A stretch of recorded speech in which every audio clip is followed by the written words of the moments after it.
Happy Sabat mga kapatid. Ako ay lubos na masaya na muli tayong nagkatipon-tipon sa araw ng Sabat upang ito ay ipangilin. Hindi lingid sa inyong kaalaman na patuloy ang ginagawa nating pagsasaayos ng Torah and Covenant. So may gusto akong ipaalam sa inyo. Ito ay isang revelation sa revisionist group habang binabasa namin ang Book of Job.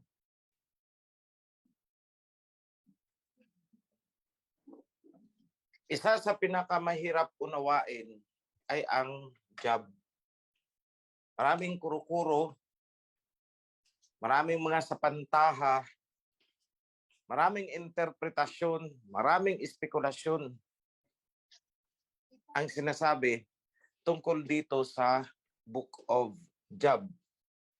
May narinig akong isang, although inaamin naman it's only an speculation, an analysis, na itong Book of Job daw ay tumutukoy sa panahon ng first couple. May nagsasabi naman na ito daw ay isang mythology. Ano ba, hindi ko alam sa Tagalog ang mythology. Parang katang-isip, parang ganun.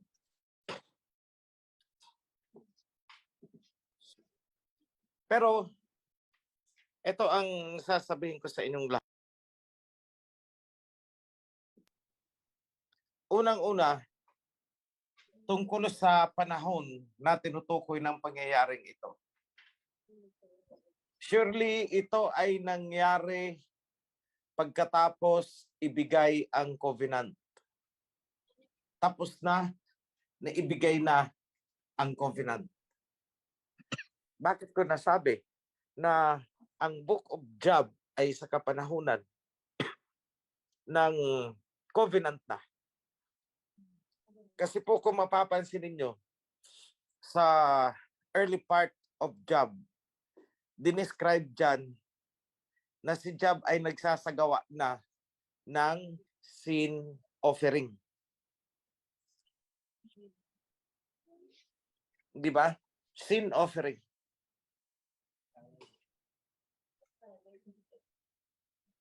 Sa tuwing magkakaroon ng pagtitipon ang kanyang mga anak, nagpa-party, pagkatapos doon magsasagawa ng sin offering si Job. Nagbabakasakali, just in case daw na may nagawang kasalanan ang kanyang mga anak. So, I'm not saying na ang kasalanan ng mga anak ang pwedeng mag-sin offering ay ang magulang. Hindi ko sinasabing ganun. Dahil hindi ganun ang instruction. Pero at least dito, sa Book of Job, sinasabi na si Job ay nagsasagawa ng sin offering pagkatapos ng pagdiriwang o mga party ng kanyang mga anak. So, ano ba yung ginagawa ni Job dito? Siya ba ang nag-o-offer o siya ang gumagawa ng offering? Magkaiba po yun kasi. Iba yung nag-offer, yung nagpapagawa ng offer. Iba yung gumagawa ng offer. Di ba? Kayo ba ang nagkakatay? Kayo ba ang nagsusunog? Di ba hindi? Kayo ba ang nagsusunog ng sin offering? It is mediated by a priest. So sa panahong ito, hindi ko nilalagyan ng konklusyon, pero naandito sa aking, at the corner of my mind, is a question, isang tanong. Hindi kaya itong si Job ay isang priest?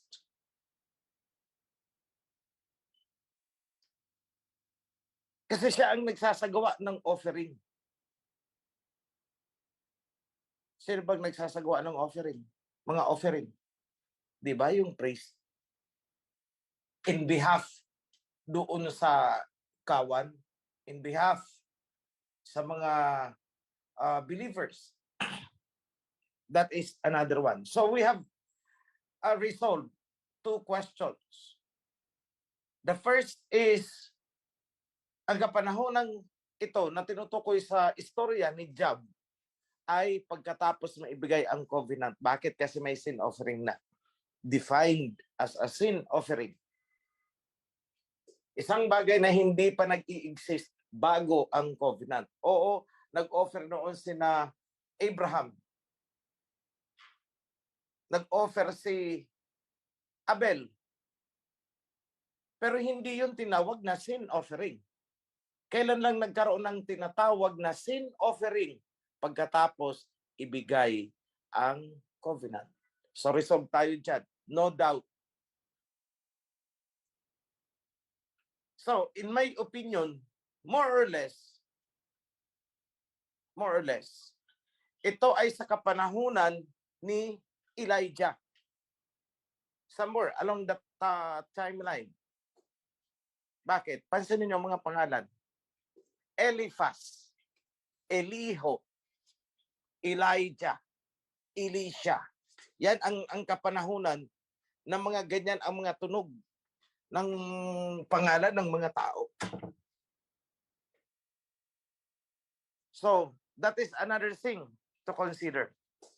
So, hindi man tayo sigurado sa mga timeline. At least there is one thing issue. May isa na tayong sigurado na hindi pwedeng pasubalian. The book of Job, the story happened after the covenant has been given.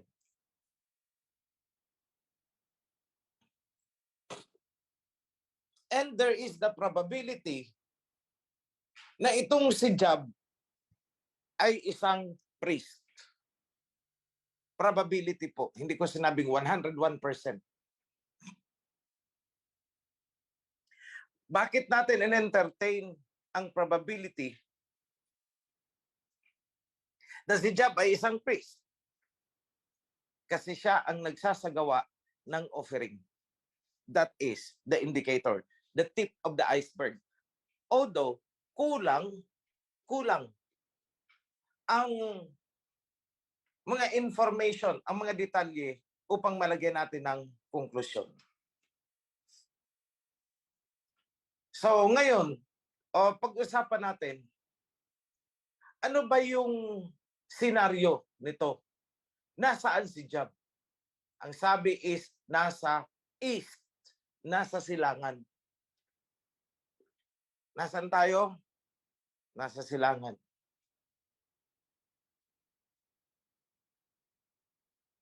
At si Job ay tinorture ni Satanas. So alam natin ito. So ibibigay ko ang overview ng kwento. Minsan, one day, isang araw.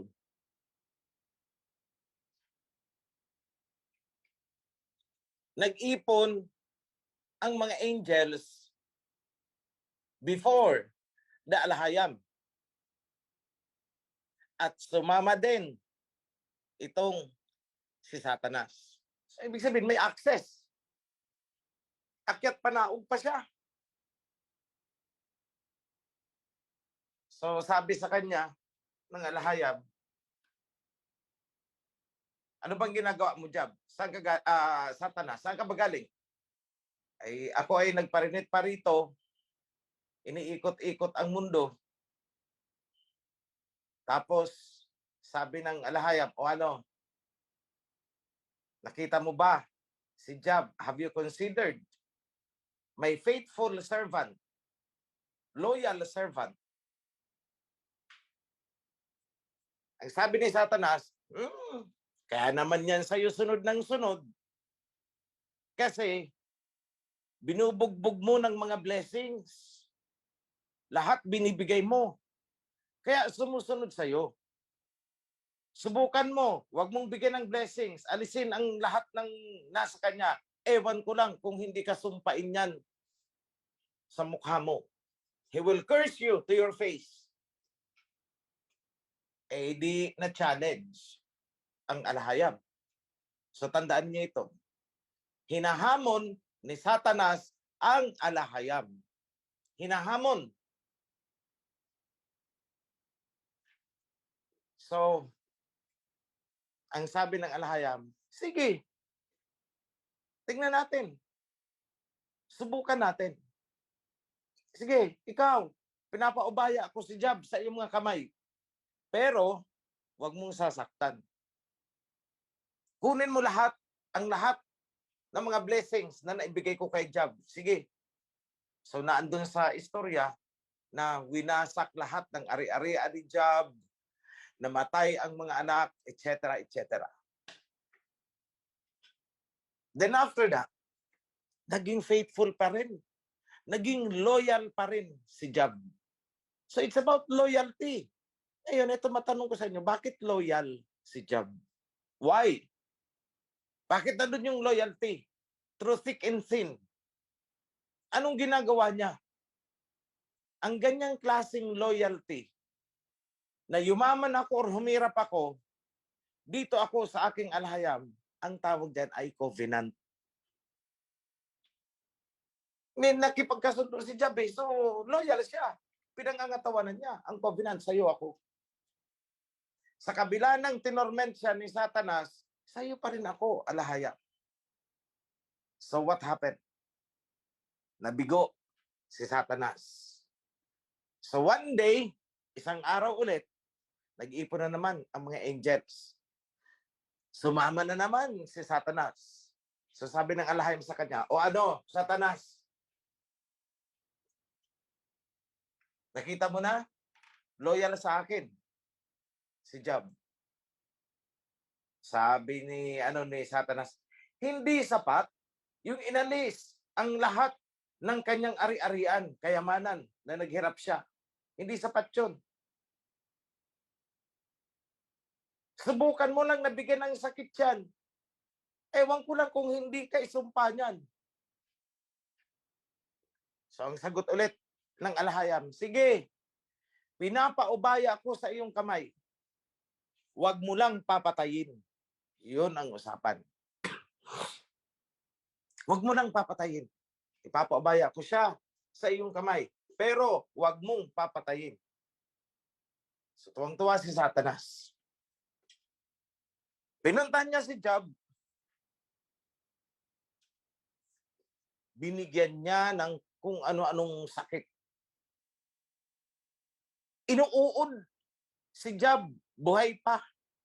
Pigsa. Tad siya ng pigsa. Halos hindi siya makakilos.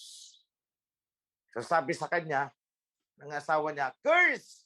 Yahawa! Sumpa mo! Walang kwenta yan. Tingnan mo. Pero ito ang tandaan nyo mga kapatid. Tandaan nyo to. Sino ang nagbigay ng trial? Si Abayahawa ba o si Satanas? Sino ang nagbigay ng dusa? Si Abayahawa ba o si Satanas? Si Satanas po. Hindi ang Aba ang nagbagsak ng pigsa. Si Satanas. So ano lang ang ginawa ng Aba? Pinaubaya niya lang. Pinaubaya niya. Sige, wag mo lang papatayin. Sisiguraduhin ko sa'yo, akin pa rin yan. Ngayon, sa pagkakataong yun, dumating na ang tatlong kaibigan daw ni Job. If I recall the names right, si Bildad, si Eliphaz, at saka si Zophar. Yan mga pangalan. Correct me if I'm wrong na lang ha. Medyo I'm poor on names and I am poor on memorizing numbers. Pero yung event, it's clear to me. Ito ang gusto kong i-warning sa inyo mga kapatid. Pag kayo ay nagbabasa ng Bible. Ano ang gustong gawin nitong tatlong mga kaibigan, kaibigan daw ni Job? Ang gustong mangyari nito is tumalikod na si Job sa alahayam. Lahat ng pang-discourage, ginawa nila kay Job. Tingnan mo, oh, anong napapala mo sa righteousness mo? Sabi ni Eliphaz, anong napapala mo sa righteousness mo? Righteous ka or wicked ka, pareho lang naman namamatay. Both perish. Oh, anong napapala mo sa righteousness mo? Ano ang benefit naman na nakukuha ng iyong alahayam sa pagiging righteous mo? Anong kapakinabangan nun sa kanya? Iuod ka lang sa paningin niya. Tandaan ninyo, hindi naman ang alahayam ang nagsabi na uod lang ang tingin niya kay Job. No. Yung tatlong niyang kaibigan ang nagsabi, uod ka lang sa paningin niyan eh. Diyan niyo mababasa na ang sabi pa nitong mga kaibigan na to. Mabuti pa Job ang kahoy. Kapag pinutol, sumusuloy, at ito ay hindi namamatay. Sumusuloy at lumalago ulit. Putulin mo, susuloy, lalago ulit. Kaya sabi, mabuti pa ang kahoy. You are no better than a tree. Ganon kababa ang sinabi nitong nitong tatlo, yun ang punto nila. Mabuti pa ang kahoy kaysa sa tao. Ang kahoy, pag pinutol, sumusuloy. Ikaw, kapag ginunaw ka na ng iyong alahayam, dahil sa tingin niya ikaw ay uod lamang, wala kang halaga sa kanya. Tingnan mo ang sarili mo. Kapag ikaw ay nag-perish na, wala na. You are forgotten. Wala ka na. Limot ka na. Lahat. Yun ang punto ng argumento nitong tatlo. Ang tao, masama o mabuti. Righteous o wicked, walang kaibahan. Pareho lang. There is no difference. Both of you will perish. Yan ang unang argumento. Number 2.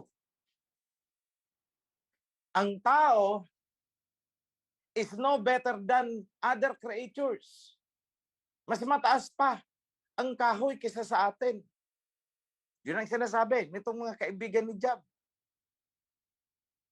You are no better than a tree. Maigi pa nga ang kahoy. Pag pinutol, susuloy. Ikaw, wala na. Forever, you are nothing. You are forgotten. Which is contrary sa sinasabi ng alhayam. Anong sabi ng alhayam? Special kayo sa akin because kayo ay nilikha ayon sa aking anyo. Tama? Yes. Pangalawa, anong sabi ng alhayam? Maliban sa pagiging special kayo sa akin dahil nilikha ko kayo ayon sa aking anyo. Anong pangalawa? Ang isang righteous hindi namamatay. You heard me right.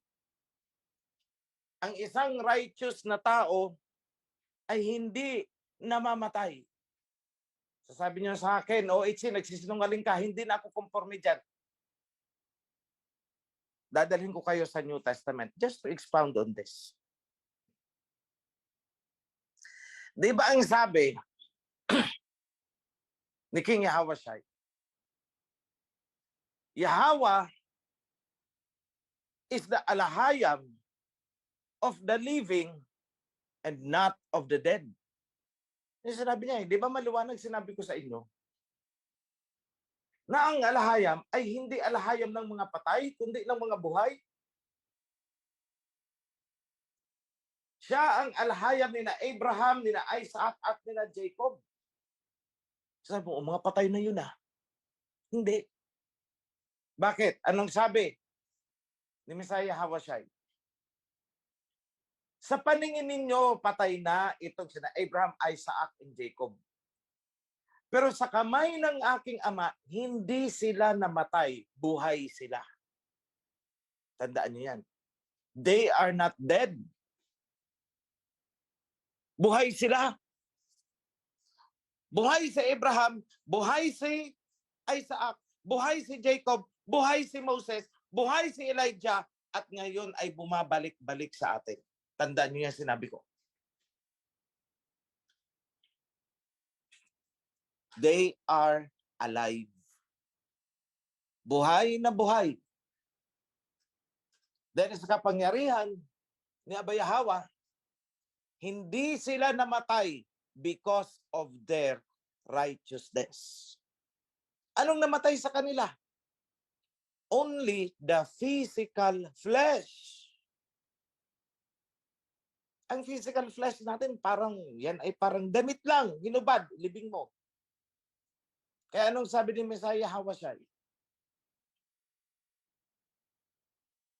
This flesh counts for nothing. Wala itong saysay.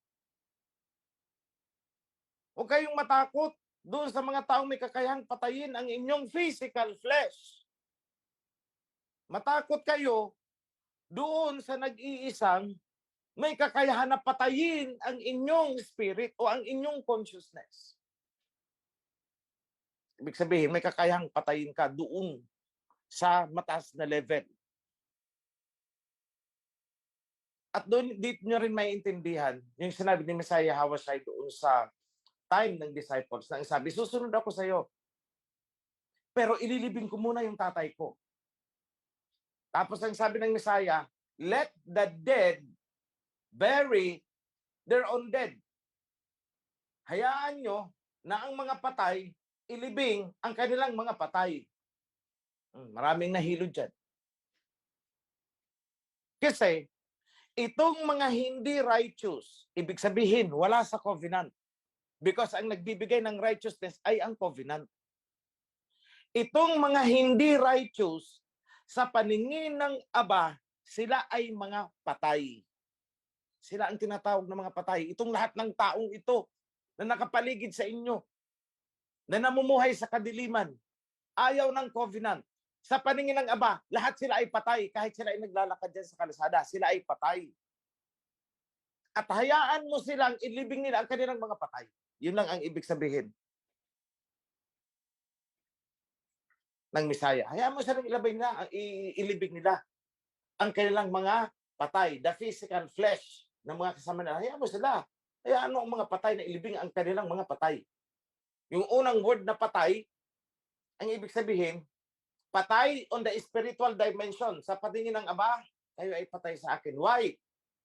Wala kayo sa righteousness. Wala kayo sa covenant. So you are dead. At bahala kayong maglibing ng inyong mga patay. Yun ang isinagot ni Messiah Hawashai doon sa isang nag-pledge sa kanya na sasama. Kaya lang, teka lang, ililibing ko muna ang aking patay. Kaya ang sagot, hayaan mong ilibing ng mga patay, ang kanilang patay.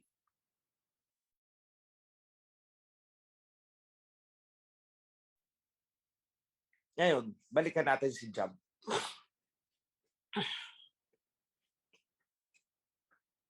Kaya ako nag-issue ng warning sa inyo, tulad ng sinabi ko kanina, napakahirap unawain ng Book of Job. Pero dahil sa framework na ibibigay ko sa inyo, maunawaan nyo. Itong tatlong kaibigan ko ni Job, but they are not friends. Mamaya sasabihin ko sa inyo kung ano itong mga taong ito. Itong tatlong kaibigan niya, sina Bildad, Eliphaz, and Zophar. Yan, yung tatlong yan. Ay nagsasabi ng mga statement tungkol kay Yahweh which are half truth, half lie. Kalahati katotohanan, kalahati kasinungalingan. Ganyan si Satanas. Hindi niya naman sa'yo outright sasabihin, ako si Satanas, ako ang sundin mo. Hindi. Ano sasabihin niya? Ako ang anghel ng liwanag. Ako ang sundin ninyo dahil ako ang nagdala ng liwanag sa mundo. Half truth, half lie.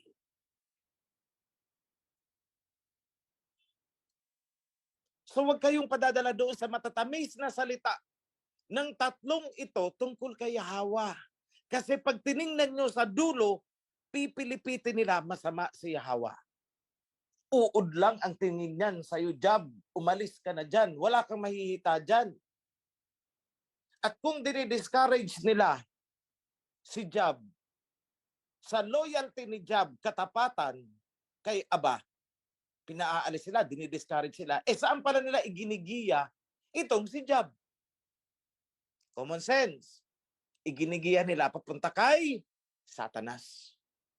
Kaya ang sabi nila, tingnan mo, righteous ka. Bakit nangyari ito sa'yo? Righteous ka. Bakit namatay ang mga anak mo? Bakit nawala lahat ng mga ari-arian mo? Tingnan mo ang sarili mo. Yung skin mo, kumakapit na lang sa buto mo, tad-tad ka pa ng piksa, inuuod ka na. Kung righteous ka, Job, hindi yan mangyayari sa'yo. Kaya nangyari yan sa'yo kasi walang pakialam sa'yo, yung alahaya mo. He doesn't care. Buti pa yung kahoy. See? Gano'n nila, binaliktad. Pinatikim ka lang, Job, ng kunting saya. Pero at the end, gugunawin ka rin yan naman. Dahil ang tao ay nilikha upang magdusa, na andyan yan. Man, we're only created to suffer. Nandyan yan sa mga salita nitong tatlong ito. Kaya be careful. Dahil akala nyo, porket nasusulat dyan, that is the right thing. No.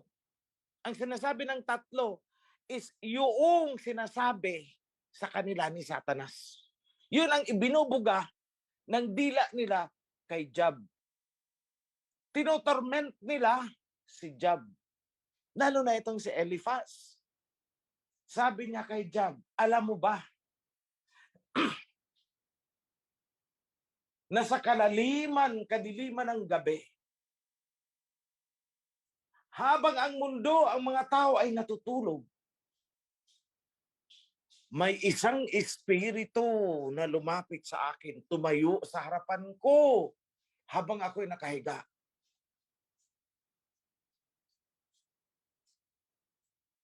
At ang sinabi ng espiritu na to ay ganito. Si Yahweh ay walang pakialam sa iyo. You are just worms, etc. Both righteous and wicked will perish. Sino yon? Spirit ni Satanas yun. So sino ang tatlong ito? They are the devil's advocate. Mga devil's advocate yan. Mga kampon ni Satanas. Pinaligiran si Job. Kung kaya at the end ng chapter, ano ang sabi ni Aba? Kinondem niya si Satanas. Anong sabi niya kay Satanas? Kung kaya mong gawin lahat ng ginawa ko, sino ba ang nag-measure ng foundation of the earth habang nagkakantahan ang morning stars? Sino ba ang naghiwalay ng liwanag at dilim? Sino ba ang naghiwalay ng tubig mula sa lupa? Sino ba ang nagpapaulan? Surely, alam mo, dahil naandun ka ng panahong yun. Matagal ka nang nag-i-exist, nilikha kita. See? Hindi si Job ang tinutukoy nun. Si Satanas. Kaya anong hamon kay Satanas? Kung kaya mong gawin ang ginawa ko lahat, Sige, dress yourself with your own glory and your own majesty. Sige, kung kaya mo. See, kinundi na ni Yahweh si Satanas at the end of the chapter. At anong sabi kay Job? Si Job is without blemish. Kaya huwag kayong maniniwala doon sa mga nakasulat doon sa chapter na ang sasama na nang lumalabas sa bibig ni Job. Hindi po sinabi ni Job yun. Kaya nga at the end, anong sabi ng Aba? Wala akong masabi dito kay Job. Lahat ng sinabi niya ay totoo at tama. Tapat siya sa akin. See? Hindi niya kinondem si Job.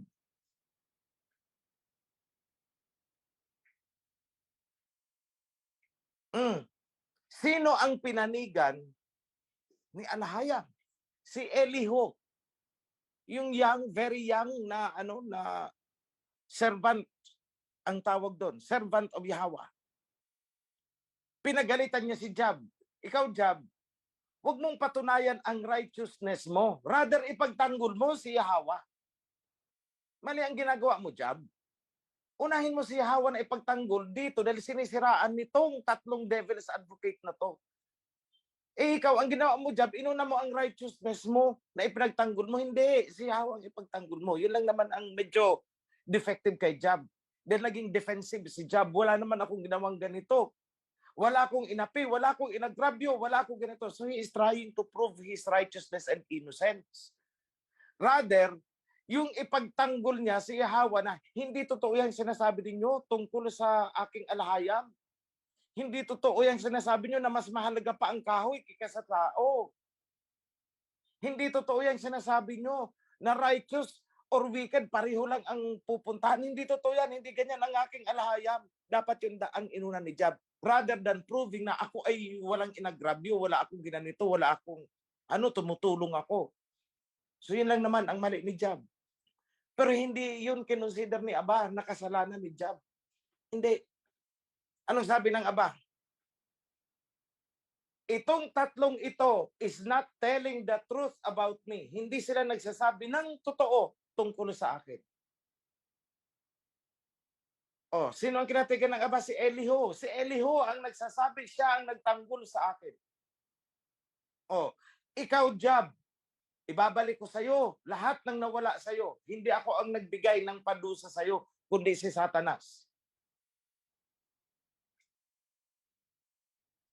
Pero at the end, may forgiveness yung tatlo eh. Anong sabi? Mag-sin offering kayo. Naging devil's advocate ang tatlo. Nagpagamit kay Satanas. Kaya anong sabi? Mag-sin offering kayo.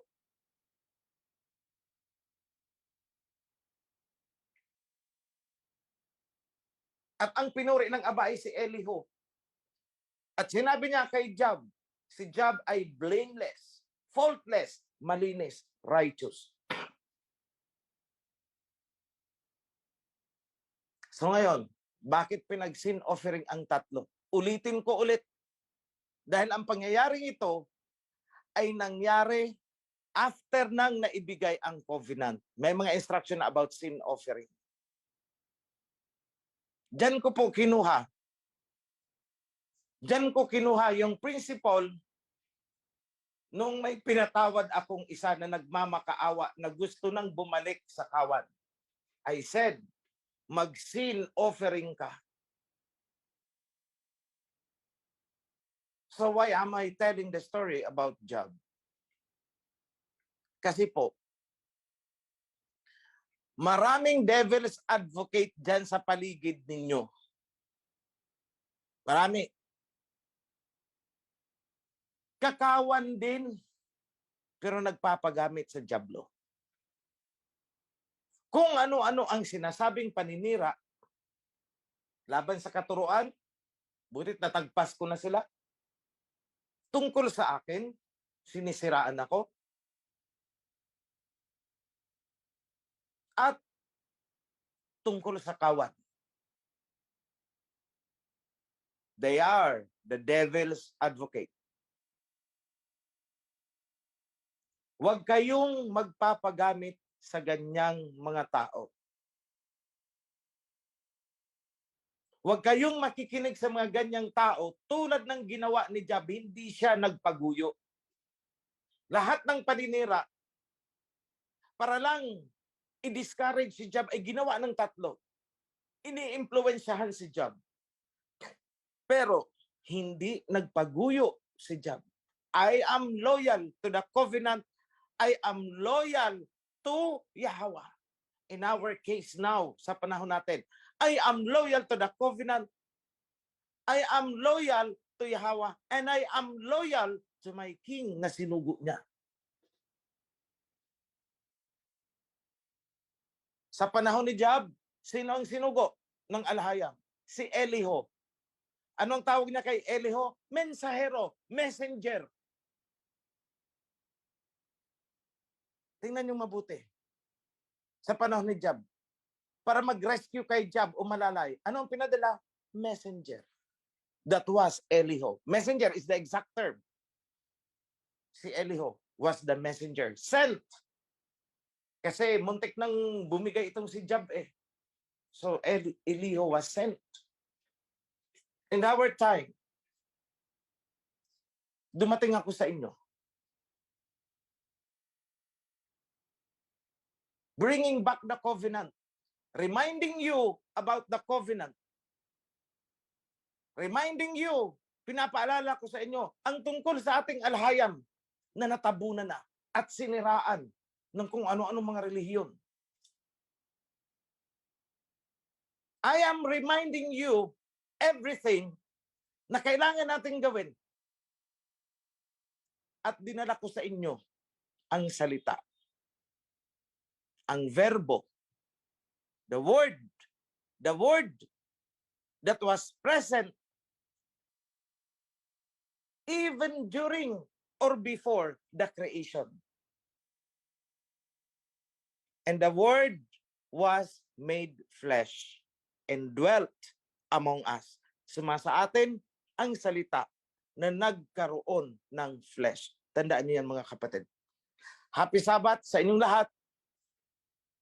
And now I am giving you the blessings. Kaligtasan sa mga sakuna from calamities. Always pray. And be thankful na wala sa atin sa kawan ng mga nadidisgrasya na aaksidente dahil sa masamang panahon. Be thankful for that. Pagpapala ng magandang pangangatawan, kalusugan. Pagpapala dahil natutugunan natin ang mga pangangailangan sa araw-araw. Hindi man marangya ang ating pamumuhay. Marami sa inyo ang hindi nakatikim ng karangyaan buong buhay. Pero ipagpasalamat dahil ang Aba ang nakakaalam bakit ka inilagay sa ganyang status ng buhay. Lahat yan ay pagpapala. At muli kong pinapaabot sa inyo ang mga pagpapalang yan. Masayang pamilya, nagkakasundo, nagkakaunawaan. Matiwasay na pag-iisip. Bagamat hindi namumuhay sa karangyaan ng material na bagay sa mundo. Lahat yan ay mga pagpapala. At muli kong ipinapakita sa inyo ang mga pagpapalang yan. Hiling ko rin na inyong isama sa inyong mga panalangin. May mga kapatid tayo na nagkaroon ng mga samot-saring karamdaman. Isabay sa panalangin na sila man ay tumanggap ng pagpapala at ipinapaabot natin ang pagpapala, the blessings. Lahat ng mga naninilbihan, naglilingkod, mula sa Prime Minister, pababa, hanggang sa mga sisi, down to the least. Mula sa pinakamataas hanggang sa pinakababa, mababa. Sumain nyo ang pagpapala mga kapatid. I pronounce that in the name of Abba Yahweh and King Yahweh Shai, our coming King of Kings. Yada.